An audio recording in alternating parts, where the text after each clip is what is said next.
All right, good afternoon. Again, thank you for being here. We began preparations yesterday for our road trip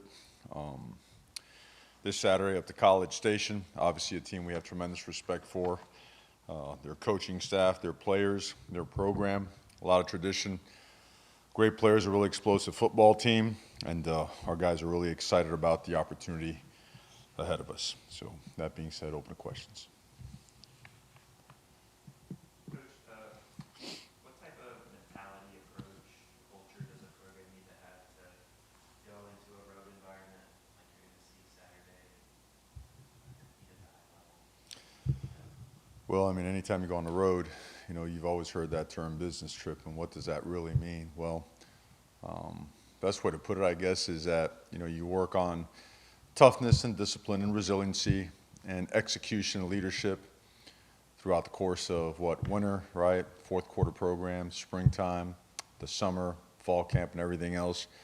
And you've got to make those things real because that's what you have to pack in your bags before you take a trip to a place to play, an excellent football team like Texas A&M. So the mentality is that of a business trip, understanding the task at hand and understanding what we must do to give ourselves our best chance on every single play. Do you feel like you're going to learn a lot about your team in that regard this week? Because obviously it's something you haven't experienced yet with this team. I think every day is a learning experience with our guys because every single day for us is new. So I think we'll learn as much this week as we have the past week and the week before that. Coach, after the Bethune game, you talked about leaving some meat on the bone on offense. Did you feel like that was the case, or what was progress like in the second game? Well, I thought we started off sluggish, like we mentioned before, and then towards the end of the first half, I believe 5 of our last 6 drives we scored. I know, albeit 2 of them were field goals, then we had 1 punt. We came up short on a couple of drives that were self-inflicted situations and circumstances, where we had a penalty that we could have avoided.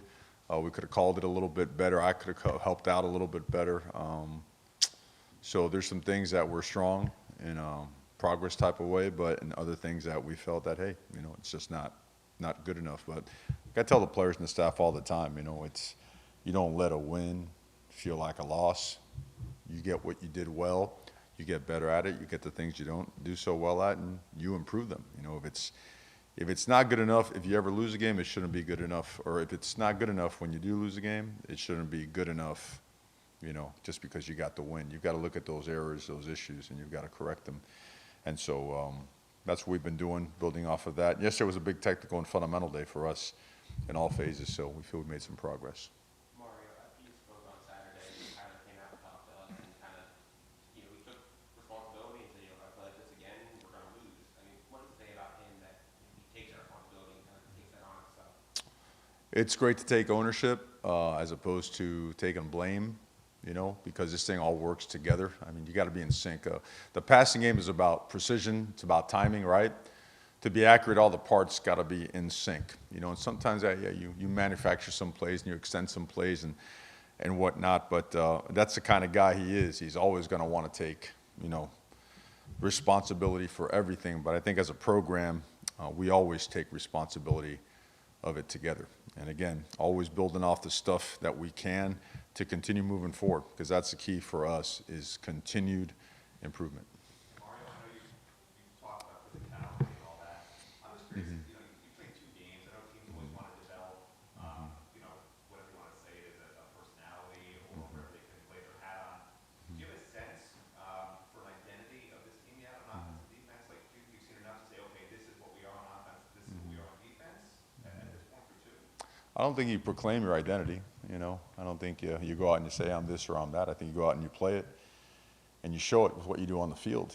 Your film is your resume, right? It's not your tweet or your T-shirt. So I think in the 2 games that we have played, there are certainly on both sides of the ball up front that we're showing progress. We're working our way towards being a more physical team. We're starting to use our hands better. We're coming out of our hips better. I say that like a broken record because that's part of it. You got to come off the ball. You got to strike people. And there are really good moments of execution. Other ones that are close, and other ones that are not so close. And so we tend on, when we come together on Sunday, we don't shine a positive light on stuff. That's not real. You shine a realistic, just light and take a realistic snapshot of what you are. And we've progressed a lot since the springtime, you know, when we first got together, and we feel that there's a lot to be improved upon, a lot of things that are right there in front of us that we need to work into reality and not so much just hope and wish that it comes out that way. And it starts with the preparation. And I'm talking about every scout team card. You know, I'm talking about if they're running a zone pressure and that punch contained guy is really wide and works right to the shoulder of the tackle and then pops out, it's got to show up like that on the card, and our players have got to see it. And that's on every coach, every analyst, every GA in the building. You know, it's no different than a prize fighter, you know, training for the big heavyweight fight, right? If he's training against competition that's not pushing him, he's probably going to have a rough day in the ring, right? Same thing for football. So we've got to continue to elevate the standards of every part of our program, and that's the exciting part for us. You know, our players like that, our staff really likes that. So it's been a good start to the week. Coach, just big picture-wise, you know, what kind of opportunity big game provides just from a recruiting perspective? I mean, obviously, you guys are on a big stage and, you know, big atmosphere and big kind of fun. Just from a recruiting perspective, just the opportunity that Sure. that kind of creates. Sure, I think everybody wants to, you know, watch teams that are playing on big stages and see what type of progress teams have made. So, yeah, I think anytime you get an opportunity to play a great team like this on a national stage, of course, there are a lot of eyeballs on you, you know, and certainly, you know, recruiting is affected by a number of different things, but progress and performance, right, increased, you know, success rates are typically one of the more critical factors in the recruiting cycle. Well, I want to ask you about a key message regarding his key player for you guys. He Yep. was able to practice yesterday, and kind of what's his status going into this week? He did. He practiced about half the time. I think he'll be a full-speed player by tomorrow. It's nothing major. It's something that's more nagging, and that should be cleaned out, wiped out by tomorrow, Wednesday. Tomorrow or Wednesday, I should say. So we feel good that he'll be a full-speed player on Saturday. And Avante Williams, Mhm. I didn't play Mhm. on defense. I don't know Mhm. if they have special teams on Saturday. Just curious. Mhm. I know you guys obviously have rotations, Mhm. competition. Just curious where he is right now on the team in terms of his role. Avante didn't play as much on Saturday. That's obvious. And I think, look, Avante's he's a good dude. He really is. Known him for a long, long time. Recruited him at the other place. And I think, you know, the obvious thing is everybody, well, the social media, this and that. It's like, look, I met with Avante, and one thing we're not going to do is we're always going to be straightforward and blunt and honest. We're not going to create drama or narratives. That just ain't it. We're not going to have that here. He's a good young man, and we got to get to work and continue to get better and better. And he wants to be good. He's got a really, really bright future. But we're going to choose not to create narratives and drama out there in our program. Mario, excuse me, and this is about Avante, and also I want to ask you about James Williams. You have so many good, talented safeties. You talk a lot about not just being a football coach of X's and O's, but of helping these young men grow up. How do you deal with a player who might be frustrated with lack of playing time? Is that a common occurrence as a head coach? How do we deal with it? Yeah. With honesty and transparency. There's no other way to deal with it. We don't know of any other way.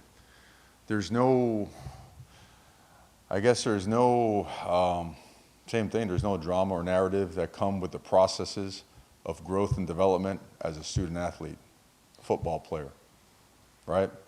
Certain people hit their stride at certain times. It's unpredictable. It's probably one of the most imperfect sciences there is in the world. When's a guy going to peak? When's a guy going to hit his stride and be a great player and a great contributor? You're talking about guys that are all contributing and doing a lot of good things. Sometimes some guys are a little bit ahead of others. And sometimes, you know, there's some ground to be gained, and some guys are making it up fast, and others are not. Honesty and transparency. No nonsense and no BS. Can you say something also about James Williams and Cam, and also I want to ask about outlays, just each one how they're doing? They're all doing really well. Obviously, James played at an extremely high level, absolute stud this past game. and Cam continues to play really well, and Al is also playing really well. So we feel like we're developing really well there, and that we have a lot of guys that can play a lot of different positions, and we expect them to play at a high level. And just as importantly, we expect a strong competitive response from our guys. Does that make sense? What I mean by that is when guys are competing, instead of taking a turn where maybe a guy may choose to pout or to create an attitude or to create, that's not it. It's not for this program. Competitive responses, when guys see competition, the whole purpose and intent of competition is to make everyone aware that nothing but their very best is going to be good enough. So that's what we mean by that. Mario, what did you take away from what App State was able to do to Texas A&M? And when you've been on that side, when you're expected to win a game and you lose, what do you expect out of what A&M is going to return with this week? App State played a really good game, and that was a really hard-fought game. Both teams made some incredible plays, you know. And the second part of the question, I'm sorry? When you're expected to win a game Uh-huh. and you lose one, what do you come back with the fire and the team comes back after that? What do you come back with? You tell a lot from a team how they respond to a loss. So when you've been on the other side of that, and you Right. big loss and you probably figure your team should win, what kind of response do you expect? What kind of response? I'm not sure what the question is or what you're getting at, but I would say that anytime a team does not, achieve their 1-0 goal, that they're going to go right back to the facts, and go back to process, because, just trying to analyze the results is not going to do much. The things that led to not getting the ultimate goal is going to be analyzed to the extreme to make sure that everything is done so that it doesn't happen again. Watching film from Saturday, what are some of the areas across the offensive line that we might see improvement from moving forward? Sure. Well, we had a couple of lapses mentally where it's almost like you saw a ghost. You thought that a stunt was going to carry its way out an extra gap over, and a guy came loose, and that happened a couple of times. There were some really good moments of physicality, and guys they played hard, and we had a couple of miscommunications as well. But I mean, that's a high confidence group that has played really well, and Saturday was obviously not our best performance. But those are the things that stand out. I don't think it was a matter of trying not to prepare. I mean, guys really tried hard and worked that preparation, and I thought the intent and focus was there, but we didn't execute, which when I say execute, I want to make clear that execution falls on the entire program. That means we didn't, teach it well enough. That means we didn't show them a good enough look on the scout team when we were out there practicing for the opponent. We weren't descriptive enough or detailed enough in that particular situation on that particular play, because what we practice is what we saw. So obviously we've just got to do a better job in those things. And at the same time, be very truthful in saying, hey, at the end of the first half, we're able to take the ball and score 5 of the next 6 possessions. And so we have the ability to, when momentum is something that's not in our favor, that we can reestablish that and gain that. And then a few more questions. And then Rashard Smith, use some of the slot, use the run game. How do you expect his role or his creative role to really expand as the season progresses? The better he gets, the more he'll play. It's no different than any other player on the football team. If a guy continues to show that he could help us win games, it's the way it is. I mean, there is the business side of football is something that is not talked about enough in college football, but performance is everything. There's no discrimination in playing time, right? The guys that prove it play. The guys that, let's just say game day is not an experiment. It's not a let's see if a guy can do it. It's guys that have stood the test of time through practices and shown that they could help us. A young guy that really curious, you guys first started, you heard how great he was in camp, and he was had a couple plays. Yeah. How do you kind of Technique, man.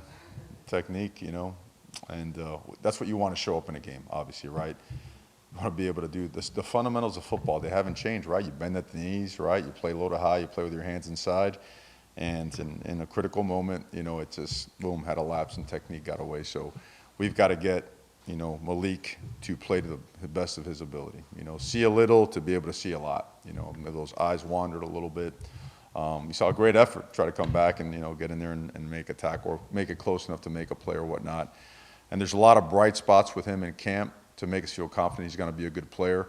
We've got to continue working with him on technique and keep trusting the process and get him right. Coach, what do you think of the Texas A&M's offense, the challenges that those skill guys possess, even though they have struggling game? They have the most, or at least as explosive as anybody else in the country. If you look at their track times, I mean, those are legit times, 10-1, 10-6, 10-5. And these aren't, some guys are smaller slot guys, but there's big guys. They've got big speed all over the place. They're extremely physical and big up front and athletic. So they can knock you back and cover you up. Their tight ends are very versatile, as blockers, as receivers. They can stretch the field, they can knock you back. Just a very, very dangerous offense, and certainly we're very well aware of their capabilities. Mario, the noise, thank you, the noise factor, Kyle Field, 102,000. Is that something that especially the younger players just have to live through to do it right and not make mistakes and stuff? I know you practice with noise, but it's not the same. Sure, I think it's more. I think it's 115,000, if I'm not mistaken. It's up there. It's well over 100. But if you've never seen it before, never practiced in noise before, and if you let it get in your head, it'll affect you tremendously. And if you practice in it, if you really stress the importance of how you signal, how you communicate without having to verbally correct, because you're not going to be able to do that, right? We understand that, they create an unbelievable atmosphere, which is exciting for our guys, quite honestly. It's exciting. I mean, come on, when you're growing up and you play college football, you want to play in games like this. You recognize their tradition, you respect it, them and their program, and you can't wait for the opportunity, to go find out, where we are as a program. So, but we're trained in it, obviously. I'm sure the residents of Coral Gables are really happy about, the speakers blasting all the time. But it's part of our process, so we'll continue working at it. Thank you very much, Coach. Okay, guys. Thank you very much. Have a good day. Be safe. Go Canes.